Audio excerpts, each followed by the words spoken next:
lot of it, and suddenly I hardly had any of it. So I was determined I was going to learn how it worked. And once I learned how it worked, I was determined I was going to get it back.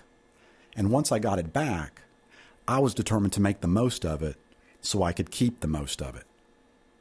Now, there is a warning to keeping too much of your money. My mother used to say that love is a lot like sand on the beach. If you don't hold onto it tight enough, it'll slip between your fingers. Yet, if your grasp is too tight, you really don't get that much at all. I think money fits into this analogy very well, because it too will slip between your fingers if you don't hold onto it tight enough. Yet, if your grasp is too tight, you can't enjoy it, and you cannot allow others to enjoy it as well. What I have learned is that when you throw out to the cosmos throws back. And when the cosmos throws back, it throws back multifold. Throwing out to the cosmos does not necessarily entail money. One can give their time. I coach swimming for Special Olympics. I have for 8 years. And there's not a Monday evening where I leave the pool where I have not learned something from these mentally handicapped athletes. Another thing that I've learned is that there's a growing class of people that starts with the baby boomer generation and goes on to present day. The baby boomers were those that were born from 1946 to 1964.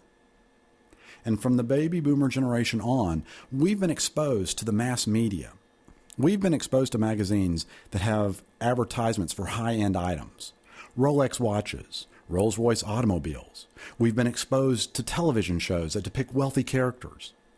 I have clients that tell me that they actually fantasized about being these wealthy characters on these TV shows. The most obvious example that comes to mind is a TV show that aired during the 80s, Dynasty. And this show literally defined a decade. In January of 2005, ABC aired a show about the making of Dynasty. It depicted the actors, the creators of the show, and it also depicted a fictitious couple that watched the show from the beginning to the end of Dynasty. And what was interesting was that the very first night that Dynasty aired, this fictitious couple was shown in their home. He comes home from his factory job.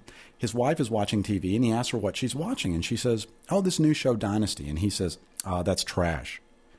Within a short period of time, he has rented a tuxedo, and he is sitting on the couch watching this show. He is fantasizing about being this wealthy character.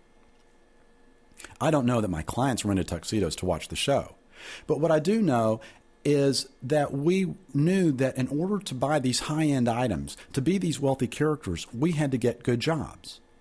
For those of us who were fortunate enough, we got an education to land those good jobs.